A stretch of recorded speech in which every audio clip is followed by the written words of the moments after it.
and associating masculinity with violence. And so there's almost this automatic connection that if you want to be more manly, you must be violent. And, we view women as second-class citizens, and therefore it's justified in what's happening. So you have that social element, and the government just is not taking enough action because they can hide behind the frameworks that they've created. We really do need to look at what action really looks like because, you've mentioned so many policies, regulation. We're really good at that in South Africa. We've got a lot of those. But with the increasing numbers, it's clear, as you said, that those aren't actually being, led and used in the correct way. But what are some of the underlying issues that we're dealing with here, outside of the policies and the regulations and the implementation? Why do we keep seeing these huge rising numbers of gender-based violence and femicide in the country, according to you, Cameron? So I think similar to what I was saying is it's a multi-layered issue, right? So there is a level of entitlement that comes with patriarchy and how they view women. And so by virtue of being a woman or a member of the queer community, because I think in this conversation as well, we've also been highlighting the LGBTQI plus community because they are also, victims of gender-based violence and femicide.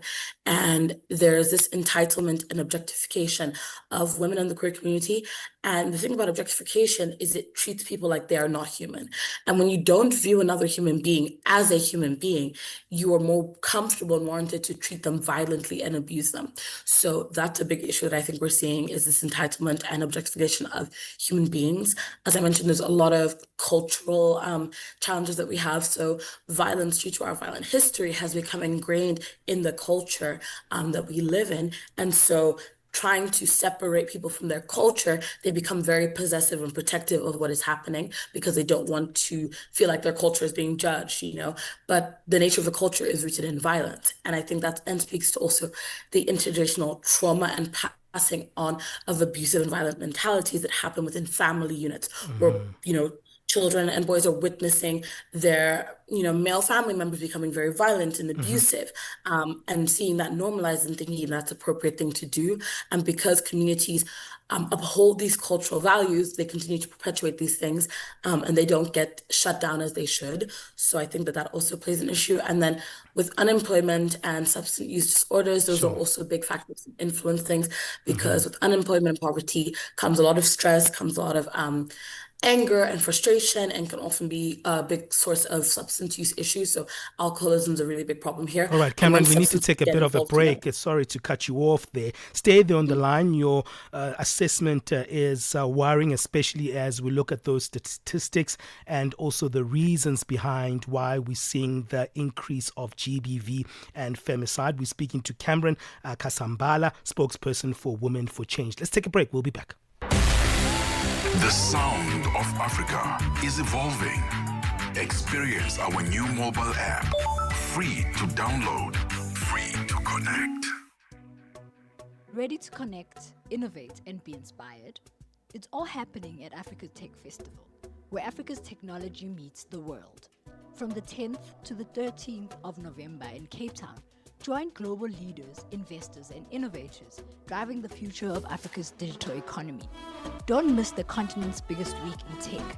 Get your pass now at africatechfestival.com. Channel Africa, the African perspective. Everybody in South Africa, well, not everybody, but many people are on the campaign with Women for Change, fighting against gender-based violence. You've noticed people's profile pictures and posts all across social media turning to the color purple. It is in solidarity and protest together with Women for Change, an NGO that fights against gender-based violence and femicide, to say that, we're trying for women in South Africa to stop getting killed, stop getting abused, stop the violence. And one thing that I've also noticed as people are changing their profiles to the color purple, this weekend I've seen so many stories of women who have come out to speak about their stories, and many of them saying, I'm speaking about this for the very first time, and this is why, because now I'm seeing this campaign, I feel like I can finally be free from my story and relay how I've also been a victim of gender gender-based violence and femicide in my life. What I've noticed is even young children actually putting their profiles up on different platforms, on their WhatsApps, and saying, I want to be part of this movement. Teenagers saying, you know what, I want to be part of this movement of women in this crisis. And it's worrying that even the younger generation starting to notice this trend. Well, the younger generation are also victims. Affected. Victims of gender-based violence. You're right. Children, babies are affected by gender-based violence. Cameron Kasambala continues to join us on the line. She is the spokesperson for Women for Change, and they are heading this particular campaign. Well,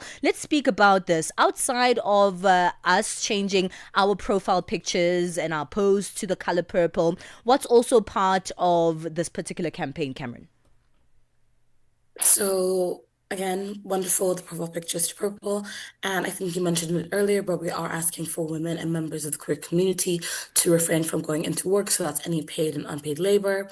We are also asking them to refrain from spending money on the economy. So whether that's buying groceries or going to a restaurant or even withdrawing money and taking money out of ATMs, we don't want them in any way to contribute to the South African economy at that time.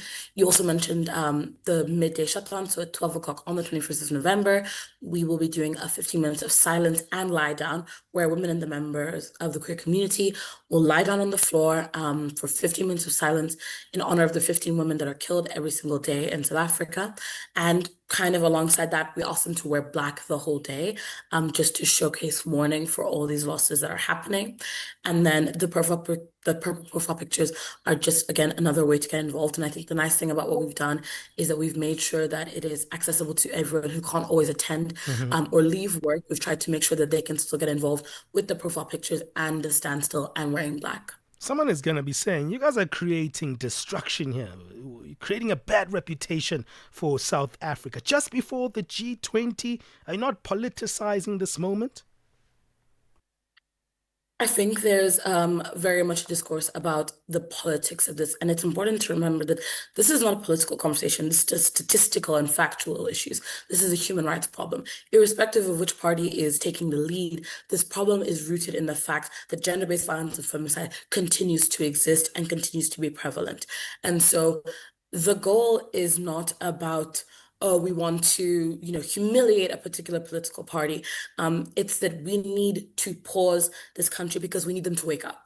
We need them to pay attention. It's like they can stay in this hidden fever dream by ignoring what's going on. But this particular event forces them not to, because with the silence and ignorance, it's just fueling the violence that is happening. So we want to be able to get them to listen. And so, yes, it is going to disrupt it, but that is the point. We want to disrupt the patterns because we don't want them to think that they can keep doing this. We want them to feel uncomfortable. We want them to see that we control the narrative as well.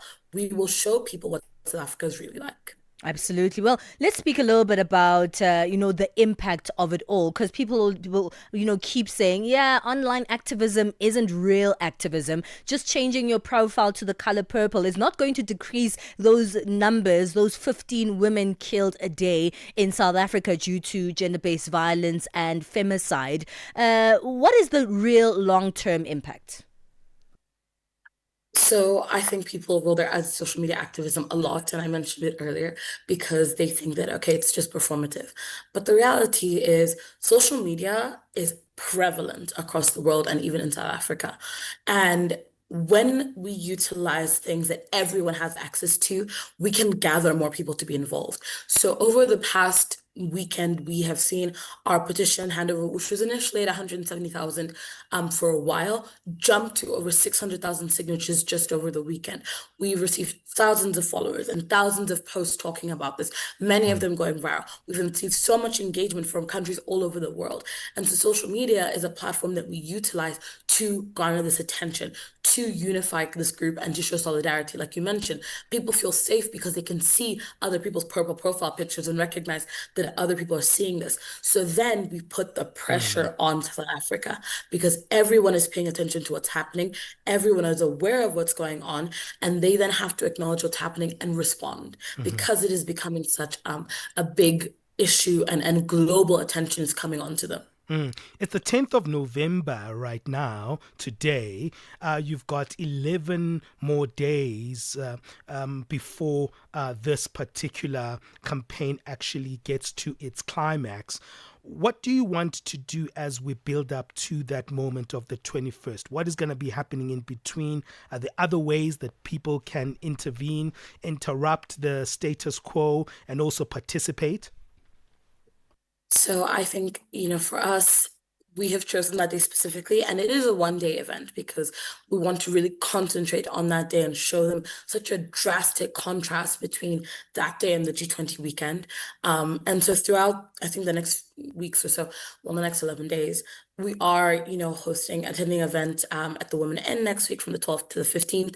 So we are still also engaging in other campaigns and engagements, but we continue to create videos and bring awareness. And the biggest thing for us is do not stop talking about it, because we will not stop talking about it. We will keep bringing it up. We will keep mentioning it. And whilst doing that, we will keep bringing up the stories and, the femicide posts and the different things that are happening to keep that conversation going and remind people why we're doing it. So I think it's emphasis on don't let people forget that we're doing this and why we're doing this. And we will make sure we're also putting the effort to keep the conversation going every single day. Yeah, Cameron, thank you so much for joining us. Just as a wrap up, where can people go to actually be part of this? Do you have a website? Maybe people can also be part of the petition.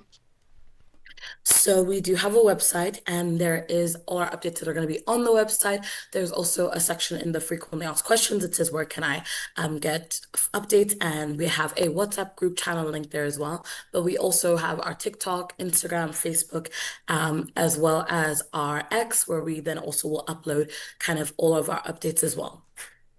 Well, thank you so much for your time this morning, Cameron. We'll have to leave it there. And, I'm really looking forward to seeing the growth in support for this campaign. And it also makes me happy to see how people from other countries outside of South Africa are seeing what is going on in South Africa and also joining in on the campaign. And I really do hope it becomes a huge global campaign where the entire world can see what's going on in South Africa, how unsafe it is to be a woman in this country. And there really needs to be a real call for change in what's taking place here in South Africa. So thank you so much for your time. I really do hope that everyone goes to your website, joins the petitions, and in any way that they can contribute to this, they do so.